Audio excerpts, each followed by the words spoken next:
We thought driving 1,600 miles across France and Spain to escape the British winter was the hard part. It wasn't. With Tenerife, sunshine, freedom and van life finally within reach, we were about to face the hardest part of our entire journey.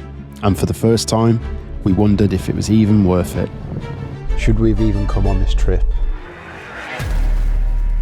So how did we get here in the first place? Well, my name's Robbie Roams, I write travel guides, and I'm escaping the British winter weather by taking my pregnant wife, my psycho collie dog, and my 16-year-old collie dog over 2,400 miles in our campervan to the Canary Islands.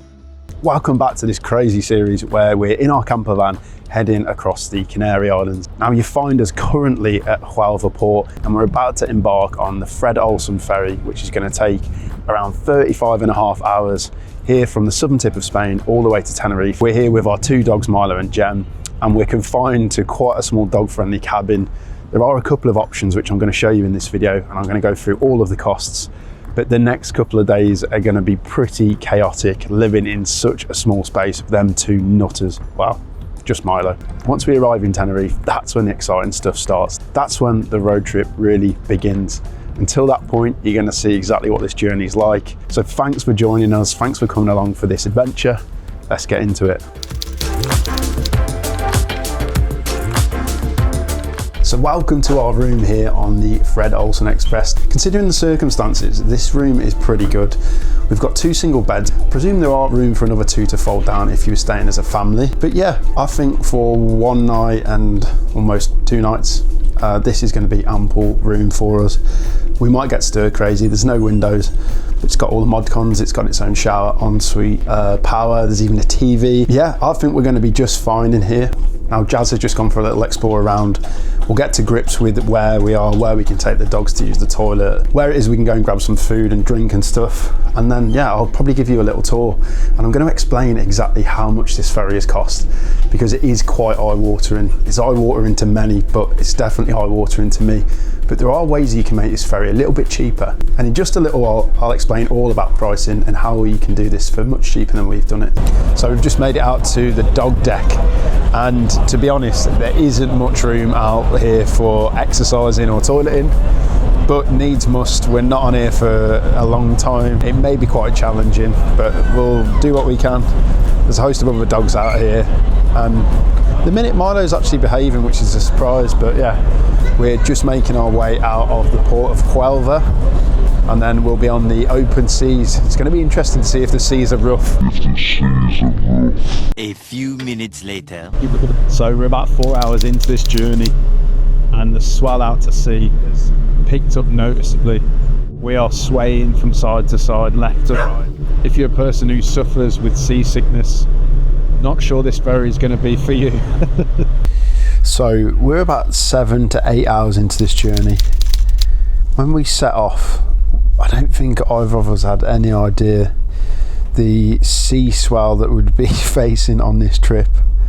I don't know if we've just got unlucky, but potentially looking at the colour that's drained from my face, you might be able to get a reading of I'm not feeling particularly great. And one thing I will add about this ferry, which we've looked into a lot online and on YouTube and stuff like that, the food offering was supposed to not be particularly great, satisfactory. You know, you're a captive audience cabin, so you might as well go and try it. We went and did exactly that, and the food was naff. It was really naff. I can't sugarcoat that. That even the ice cream was bad, and you know somewhere's bad when ice cream's bad. How can you get ice cream wrong? I mean, the room is fine, the setup's great, the food is naff. No, it is what it is. We knew what we were getting into on this particularly long journey.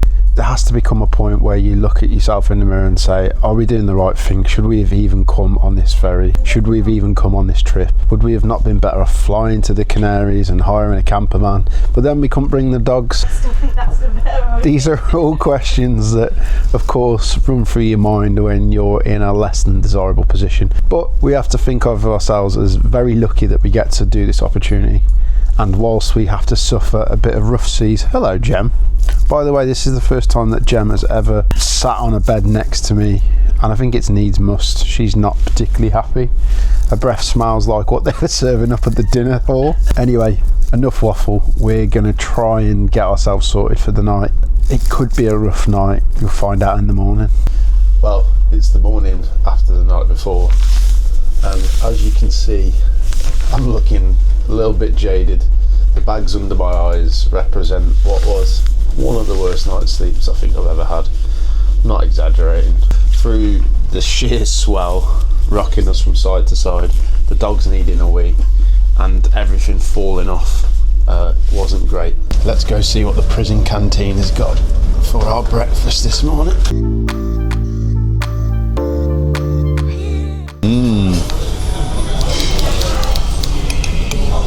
Delicious, nutritious, and superstitious. Now, having had a shower and got sorted today, I've come to the realisation that I've probably been a little bit negative about this whole experience, and I should be focusing on the end game, which is getting me, my wife Jazz, and my 2 dogs and the campervan to Tenerife to go on this epic adventure. We've spoken to a couple of staff this morning at breakfast, and they have led us to believe that sometimes the conditions are like this, sometimes they're not quite so bad. So if you are looking to do the same sort of journey that me and Jazz are doing, then it will be hit and miss depending on what's going on at sea. Now let's get down to the brass tacks, because I'm sure you're all eager to know how much this has cost. I described the price as eye-watering earlier in this video, and I guess it's all relative, isn't it? But there's different ways you can make this journey more affordable. For our Peugeot box campervan, which is 6 meters long, 2 dogs, me, Jazz, and a dog-friendly cabin, that's the important bit.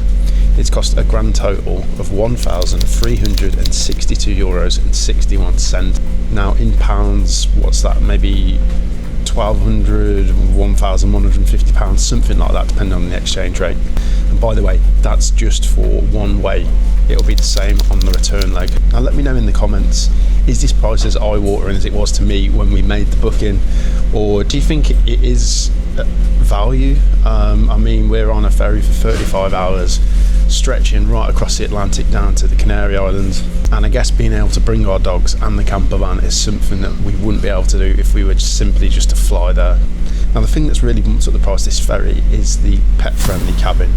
If we were to go without a cabin and leave the dogs in the kennel, and me and Jazz were to just sit on one of the free seats, then it would have been approximately half the cost, maybe €700, €750 in total. Now the reason we went for the pet friendly cabin is because obviously we've got a relatively young dog and a very old dog, and making sure they were safe, secure and with us for the journey was essential for us to even do this trip. Without that, I don't think we would even come. And considering the conditions at sea, I think we made a good decision there. For I believe 20 or 40 euros, you can actually upgrade to sit on one of the VIP seats, which fully reclines. It gives you a lot more space and probably seems the best option if you're not fussed about having a cabin, your own private bathroom and stuff like that. So yeah, how are we justifying the price of this trip? Well, we're going to be in the Canary Islands for 7 weeks in total. We're going to have the campervan, we're going to be able to stay off grid, stay on campsites and have this once in a lifetime experience. So putting on the price of the ticket for the ferry there and the ferry back, plus all the travel costs to get through France and Spain, only time's going to tell that, but you could easily drop that amount of money on a 7-day holiday in Tenerife, all being in a pretty nice hotel, that kind of thing. Hopefully the way we're going to do it is going to be exciting. That's what this road trip business is all about for me, just about creating these unique one-off, once in a lifetime memories that we will remember for all of the good and the bad reasons. There've been a few bad reasons so far. There's going to be a lot more good reasons coming up. Anyway, I'm going to shut up and head outside. We've got approximately 11 hours left of this ferry. Whatever could I do with 11 hours on here?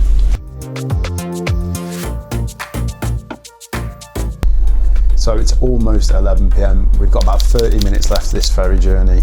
So close to the Canaries, we can almost smell it. Well, in this room we could smell a lot. It doesn't smell great, to be honest, after 34 and a half hours of being on this boat in an enclosed space with 2 dogs. And I'm not going to go into too much more detail, but we're almost at the Canaries. It's been a long time coming, and we'll be glad to get off this bloody boat. It's been a long journey, it's been an arduous journey. There's been ups, there's been downs, and I'm not just talking about the motion of the ocean. It wasn't meant to rhyme. But yeah, we are finally almost here.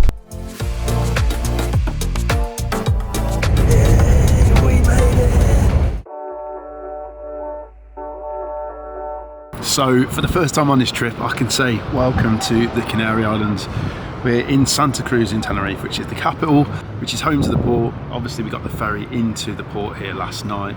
I actually stayed on a car park next to the botanical gardens here in Santa Cruz. And yeah, after all the faff of the ferry, the driving through France and Spain, the adventure now begins. And this is an adventure that I'm really excited to share with you guys. It's going to be a different take on Tenerife and the rest of the Canary Islands that we're visiting. And potentially it will inspire your own road trip here. Now, you don't have to get the ferry and drive your own camper van. I'm talking about flying here, potentially hiring a car and doing it that way.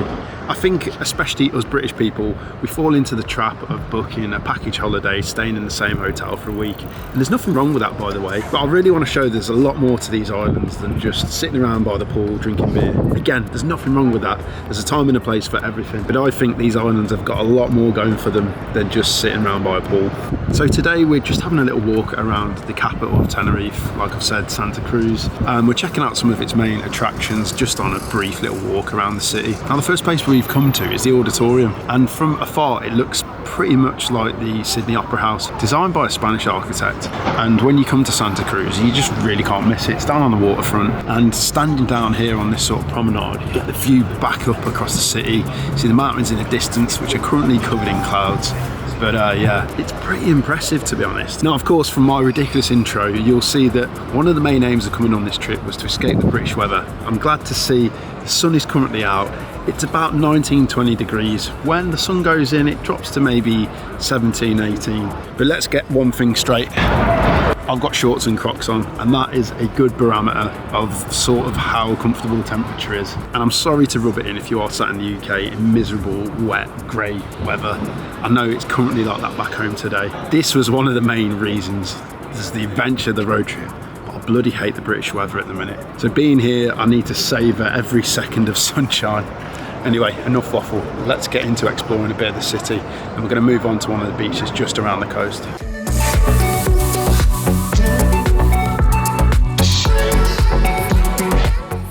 So we've just got back to the van. We've had a nice little walking tour around some of the main sites here in Santa Cruz, including the old church, the biblioteca, a couple of the museums. We made our way to Hyperdino, which is a supermarket, picked up a few goodies, and now we're going to head to one of the best beaches on the entire island. It's only about 11k from here, 22 minutes, the sat-nav is saying, and the beach is called Playa de las Teresitas. And there's a beautiful sort of golden sandy beach. I think the sand's been imported from the Sahara Desert. So I've promised Milo a run on the beach. It's the one thing that he loves most about road trips. And we've been saying, there's a beach coming, there's a beach coming. Today's the day. So we're going to go there, hopefully find a park up for the night. I believe there's one on Park for Night just back from the beach. So we're going to just stay there, make the most of it for the rest of the day, rest of the afternoon. And then tomorrow we'll continue adventuring. We don't really have a plan for Tenerife. I've got a Google map with about 1 million pins, and I've been looking at different routes and different itineraries. Haven't yet got anything fixed in place. But if you are looking to come to Tenerife and do your own road trip, I've got something for you just a little bit later in this video.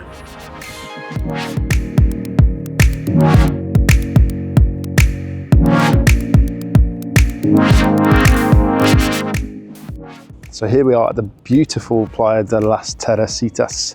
And as you can tell, there's a number of motorhomes and campervans parked up here, and there's designated bays for people to stay in, which I think is fantastic. And again, if you wanted to hire a campervan or a motorhome and come to the Canary Islands, everything that I've read, everything that I've seen before, everything that I've seen leads me into thinking it is quite tolerated, the van life, off-gridding, that kind of thing, because there isn't too many campsites across the Canary Islands, believe it or not. So luckily we are set up for off-grid. Obviously we've got a decent battery setup, toilets set up that we can use and all that good stuff. First impressions of this beach are fantastic. It's sheltered, there's like a little rocky inlet. Unfortunately for Milo, there isn't any dogs allowed, so I'm either going to wait till really late when there's nobody here and give him a little run on the beach, or get up first thing and bring him down here But yeah, beautiful long sandy yellowy golden sands. For me, the backdrop is so dramatic. You've got these mountains that obviously drift right off into the centre of the island towards Tidy, which is the volcano right in the middle of Tenerife. I think what we're going to do is head to one of the beach bars which you'll find along the beach here. I'm going to grab a beer. Jazz will grab a 0% beer if they've got one. If not, she's going to have a Coke or something. Unlucky. I was going to say it was her idea to get pregnant. That would be a bit harsh. And then we'll just have a little walk on the beach and I'll show you how beautiful it really is.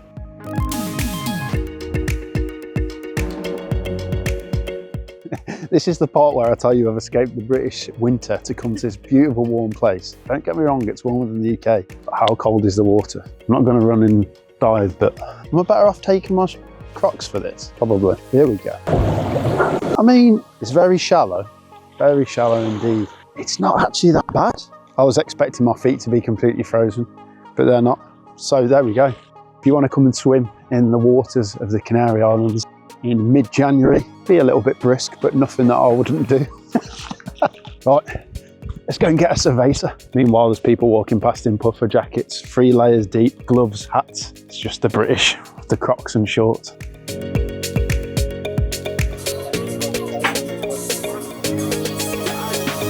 I'd like to say it would be the first of many, but I don't think it's going to be, because it's not fair on Jazz. Buenos dias, and we're on our second full day in Tenerife, and the plans for today are a little bit weird. It's not your everyday road tripping tourist holiday to Tenerife. Stop one, we're going to get our dog Gem a Librela injection, which is for her arthritis. She's obviously 16, she has one every month back home. We've managed to find a vet in Santa Cruz, so we're going to head back down there, get Gem injected. As long as she's on these jabs, she'll live till she's about 27. And then next up, it's me. I'm not getting a jab, although I could do with some fat jabs after Christmas. So what I'm going to do is get my hair cut, because I'm starting to look a bit rogue. What's left of my hair does need sorting out at some point. And then later on this afternoon, something quite exciting. We're going to go and get a pregnancy scan, another one. It's a 5D one this time. And unfortunately, I'm not going to be here for the 20-week scan.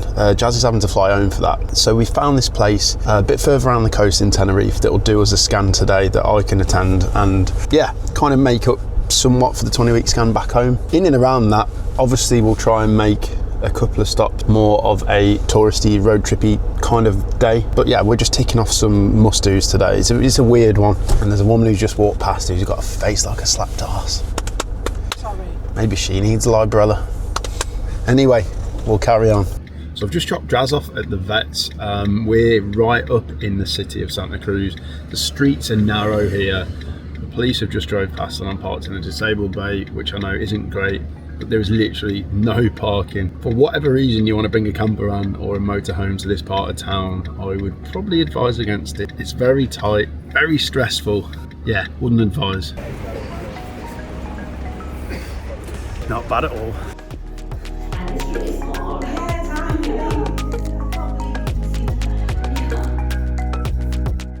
And just like that, today has gone by in an absolute flash.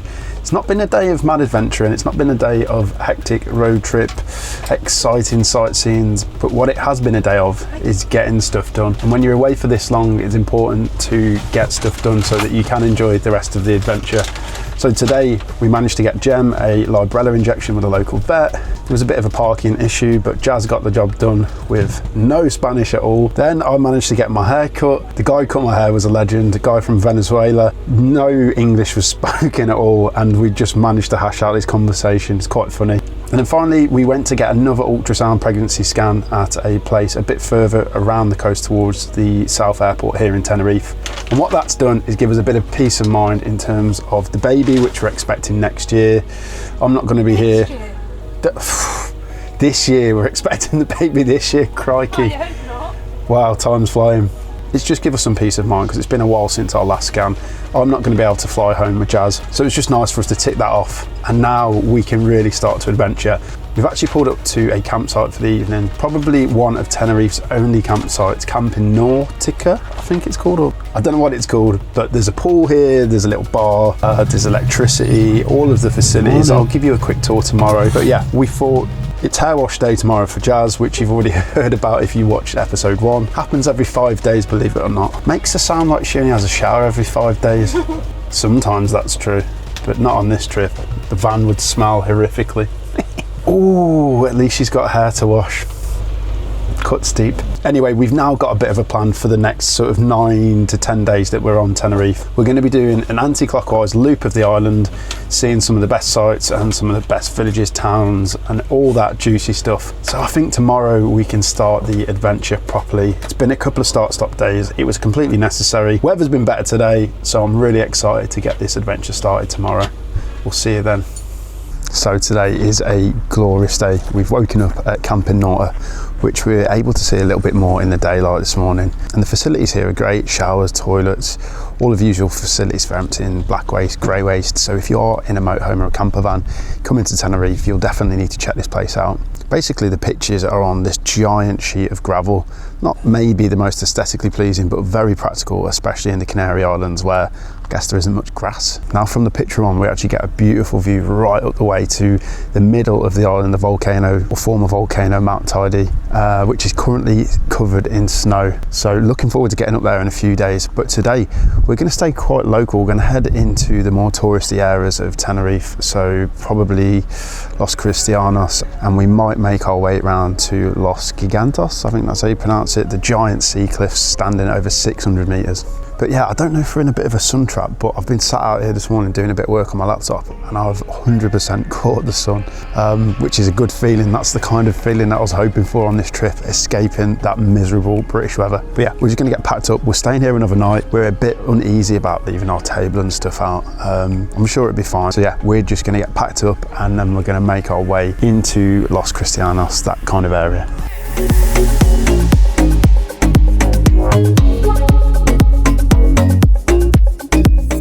So we've made it down to Los Cristianos, which of course is a famous tourist resort.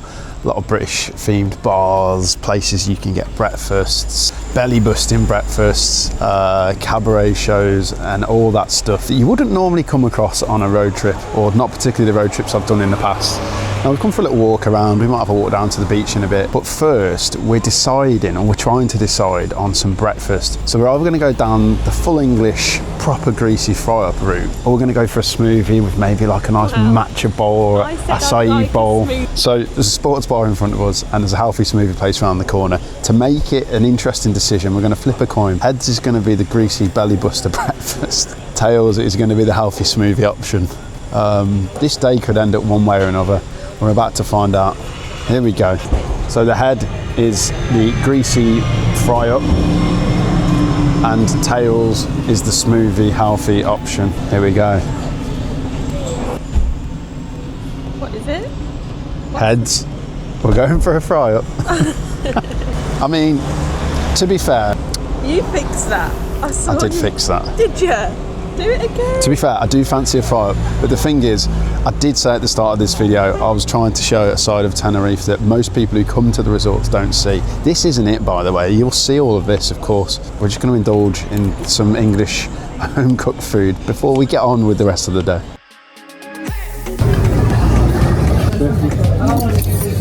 You know what, the breakfast we just had was 10 out of 10. For what it was, €5.95. Really fresh, really tasty. Don't know why I'm trying to give this place a bit of a rep. It's definitely not. It's, what is it? It is what it is. Almost didn't charge for the drinks, that would have been a bonus. Yeah, we're just gonna have a walk down to the beach here in Los... Because it was so cheap. I thought, I've got to look. It was cheap. So we're just gonna have a walk down to the beach in Los Cristianos, walk off the breakfast, and then we'll see what else we can get up to.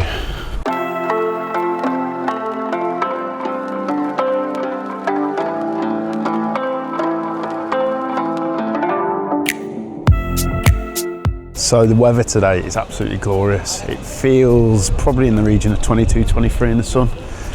We've just been walking around sort of the main tourist area in Los Cristianos, stopped at a nice little bar on the seafront, enjoyed a deliciously ice cold Estrella. Now we're gonna have a walk around for a glimpse at the beach, which kind of stretches in the direction of Playa de las Americas. You've been to Tenerife, these are the two sort of main tourist areas, especially for the British. But yeah, it's kind of bizarre. We've been in quieter areas of the island so far, and being here just takes you straight back to being on a package holiday, which is a feeling that you just can't beat. It's that ultimate sort of escapism from life back home. Yeah, we're gonna have a walk over, take a quick look, and carry on.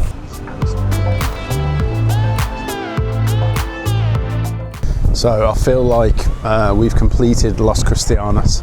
I've just bought some new sunglasses from the Lucky Man. We've had a belly buster breakfast, well, it wasn't quite that big, and we've had a pint by the sea. We've ticked off the quintessential Los Cristianos tourist experience. Yeah, to be honest, I feel like we could spend a week here just chilling in the sun. I think we've earned it, but there's a bit more that I want to achieve from this trip. I know we're only a couple of days into Tenerife and things haven't really got going yet, but we've made some firm plans for the next few days, which is just going to see the level of adventure and the sights just become more jaw-dropping and more dramatic. And that's really what I was hoping for from this trip. In the meantime, if I can sneak the odd beer, a bit of breakfast and a pair of sunglasses from the Lucky Man, I don't think I'm doing too bad. So today we'd planned an early start. We're going to go to a boat trip where we're going to see some whales and some dolphins. Then we're going to head into Masca. Today started not particularly great. Milo's escaped, and in the melee of catching him, I've slipped over on this gravel, grazed all my leg, and Jazz is about to spray. It's filthy, Rob. It's all got to come off.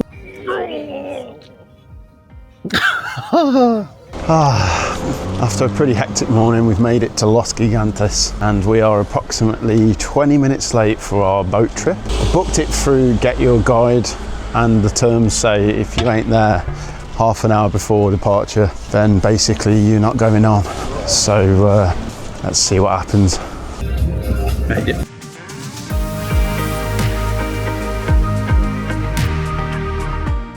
think that's a whale. Bicycle whale. Sorry, that was awful.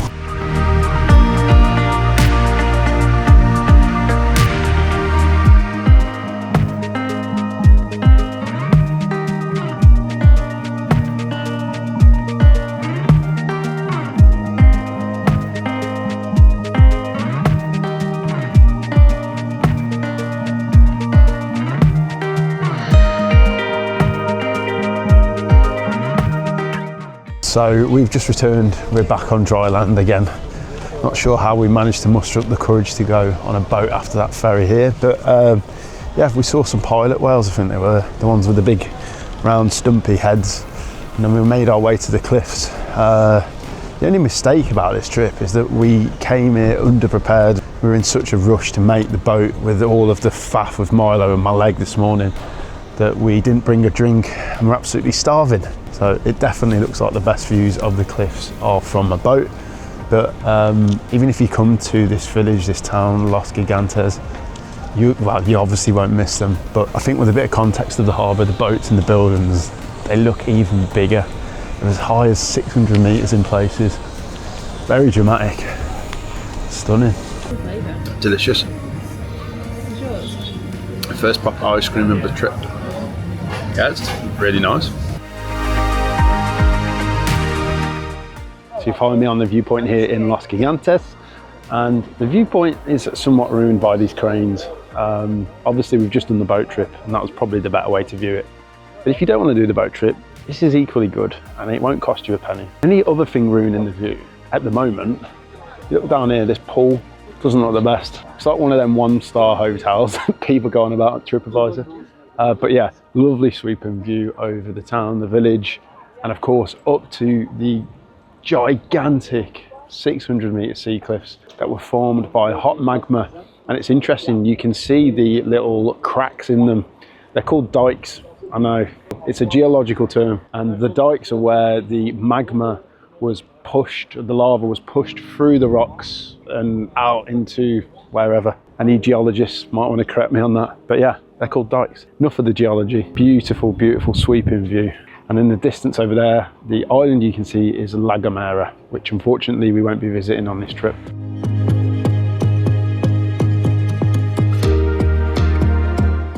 So we've made quite a dramatic drive up to the town of Santiago del Teide, or Teide, depending on how you're pronouncing it. And from here we're going to make the quick journey up to Masca, which from the photos looks a little bit like Tenerife's answer to Machu Picchu. Bit of a far stretch, it's not going to be that dramatic, but it looks to be a beautiful little village set in this mountainous landscape. Now accessing it in a camper van isn't impossible, it's just a little bit tricky. Most people who hire cars don't bother. They park in this place where we are and then they get the bus there. That's what we're hoping to do. We don't know when the bus is and we don't know how much it is, but yeah, the drive up here is so dramatic. Lots of switchbacks, views right down to the sea. It's the dramatic Tenerife landscape that most Brits, or some Brits, don't even know exists, which is a travesty. Let's see if we can catch this bus. This bus down to Masca has to be one of the craziest, most adrenaline fueled, frustrating and crazy bus routes anywhere in the world, let alone Tenerife. If you're thinking of coming here in a hire car or in a camper van, I would stay well clear.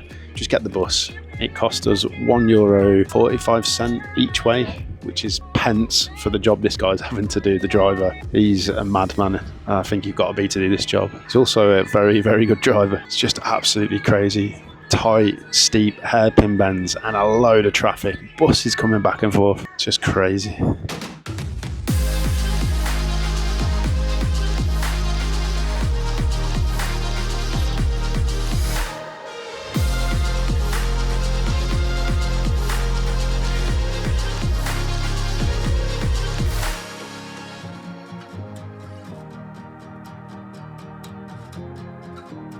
So we've made it to Masca finally, and just down here, this little gap in between the rocks down to the sea. We were actually down there on the boat earlier on the Los Gigantes, whatever it's called, boat tour. The view here is incredible. There isn't probably too much to do here. There's a few restaurants, a few cafes, a little museum. We've come a little bit later in the day and everything seems to be closed, but the bus ride down here was an adventure in itself. Then of course, coming to see this view is pretty special. If anyone's seen Machu Picchu online, or even had the pleasure of visiting in real life, you'll get what I mean when it's got that mini Machu Picchu vibe about it. Either way, if you are in Tenerife, it doesn't matter where you're staying, I would definitely recommend coming up to this place and seeing it and just experiencing a bit of this landscape, because it is very different. It's lush, it's green, it's dramatic, and the adventure you'll have getting here is going to be part of the story.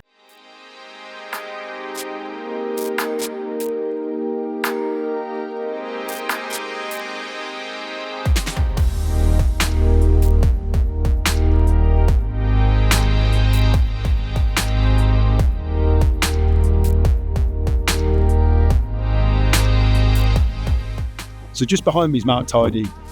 Just behind me this way is the clouds. And here is where we're parking for the night. We're literally above the clouds next to this pine forest. And this is the part of the road trip I'm most looking forward to. This is the part of the road trip that gets me excited. The mountains, the volcanoes, the views, the cloud inversions. It's just stuff of dreams for me, this. Wow, look at this. Just as the last glimmer of light is clinging on. Unreal. And hopefully we're going to get some stars tonight, because this place is known for its stargazing. Oh, get it. Now, I know this looks like a scene from the Blair Witch, but yeah, I'm just outside. I'm trying to get some nighttime photography of the stars. The sky is so bloody clear. I'm not sure if what I'm seeing here is going to be able to come across on camera particularly well, but one of the advantages of coming to the Canary Islands is of course the night sky options availability. So we're just going to come out, look at the stars now, take a few photos and get in bed. It's magical, it really is.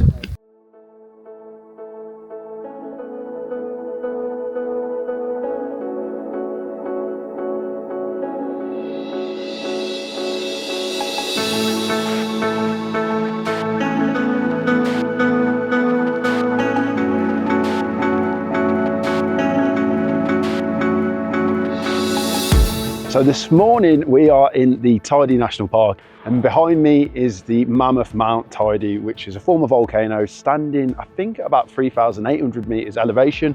Where we're stood right now is about 2,500 meters elevation.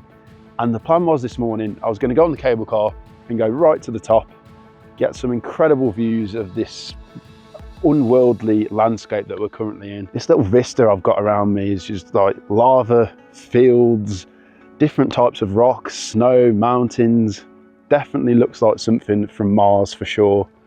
It's glorious up here, but unfortunately the cable car's not running today in typical me fashion. For some reason there's some kind of maintenance issue that they're trying to fix, so it doesn't look like we'll be able to get up there. But instead what we are going to do is explore more of this incredible national park. If you've never been to Tenerife and you've never seen this kind of landscape, you have to simply come here and do it.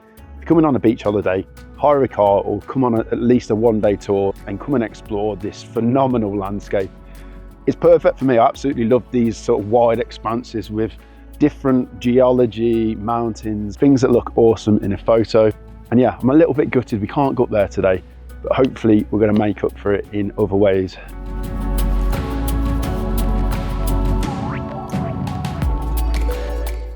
So unfortunately the cable car wasn't running today because of the wind, which you may be able to hear around me, but this insane view of Mount Tidy, however you want to pronounce it, it's just something honestly you cannot miss if you come here to Tenerife.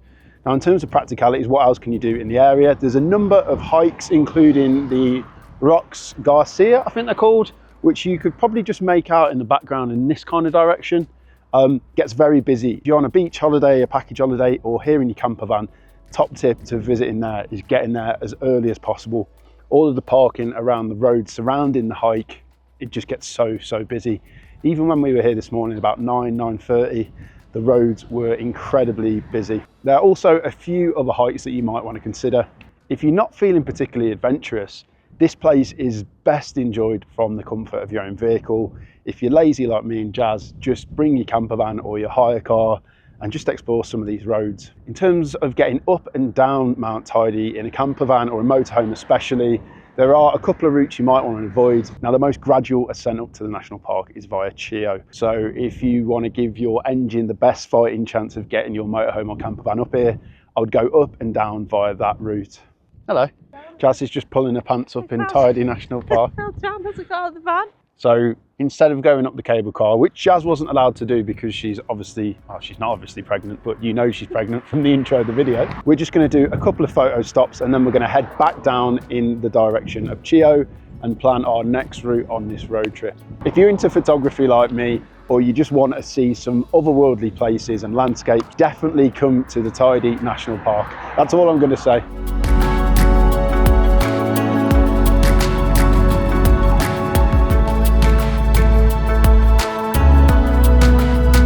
So we're making the descent through the national park and it's just impossible for me as somebody who loves photography not to want to pull over.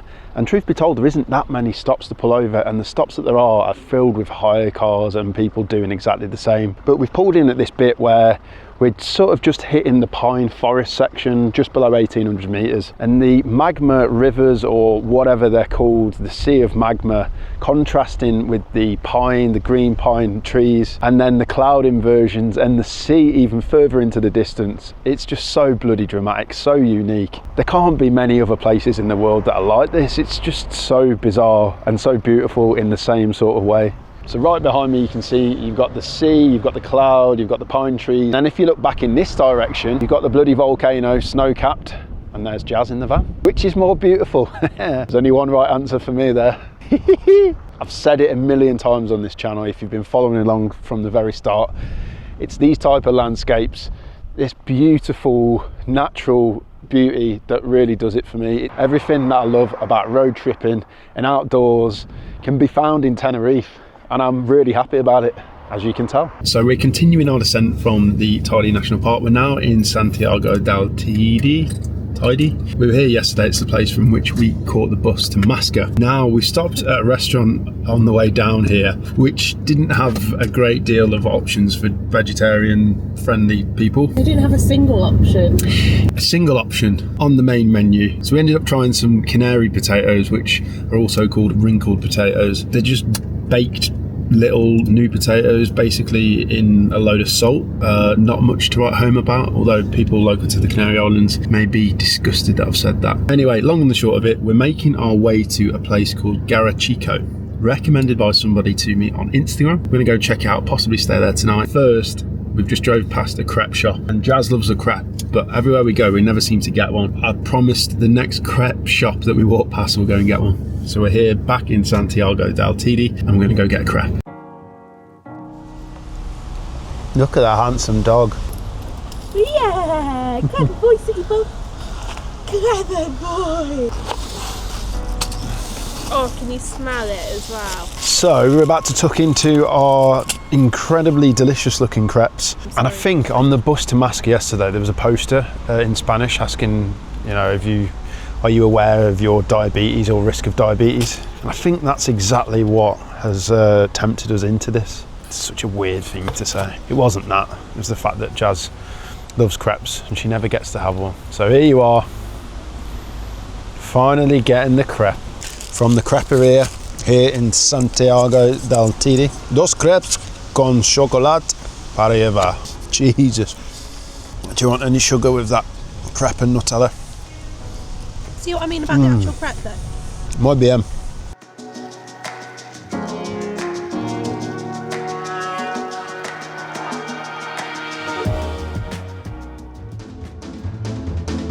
So I've done the stupid thing of just trusting Google Maps to do all the work. We're trying to find a garage that allows us to empty our grey waste, black waste, fill it with water and stuff in the direction of Chico, which is where we're hopefully staying tonight.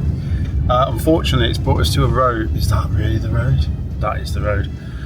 Very steep road with about 1 million cutbacks and switchbacks, with a max weight rating of vehicles of 3.5 tons, which we probably just about comply with, and a length of 6 meters, which we just about comply with. But yeah, it is terrifying. I'm gonna let this guy behind go, so I don't want to be following him. Yeah, this is scary.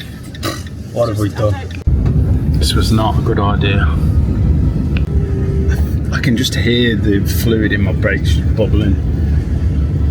It's without a doubt the steepest, bendiest road I've ever driven in the van. And I've done obviously like hard knock pass and a few stupid mistakes back in the UK. This is the worst.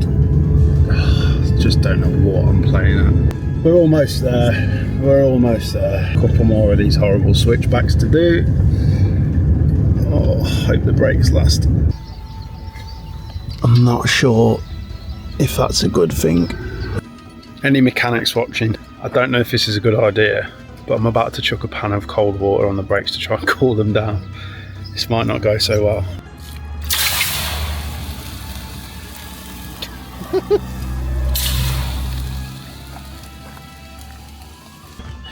Definitely didn't have this on the bingo card for today. I'm just going to show you this sign behind me. It's absolutely ridiculous. Look at this.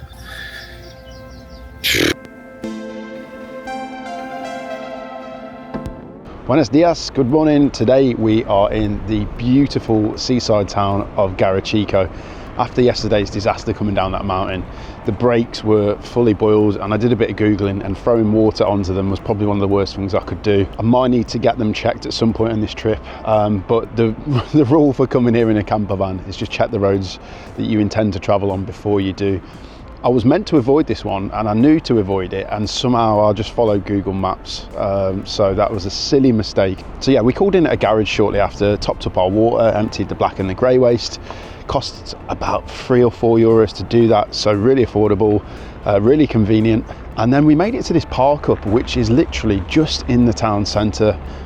And what's interesting about it is it used to be a football stadium, and they've still got the old badge crest. And for me as a football fan, it's pretty cool. It's definitely a no-frills park up. You can see the Campervan's motorhomes here. And today I'm incredibly excited to be sharing this town with you because it's so beautiful, so picturesque. You've got the mighty Atlantic Sea, which is just roaring and blowing these huge waves up against the shores here. And this incredibly beautiful backdrop of this lush green volcanic rock.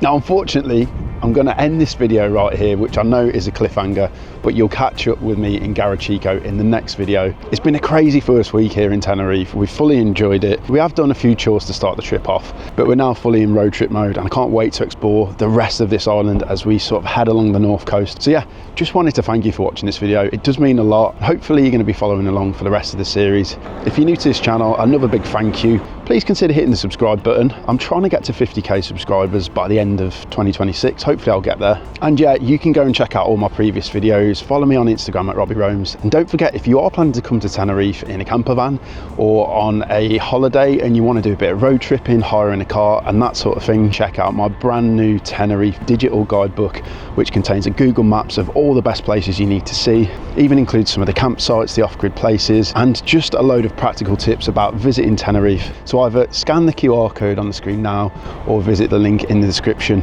So yeah, I'm going to see you guys very soon in the next video. Adios.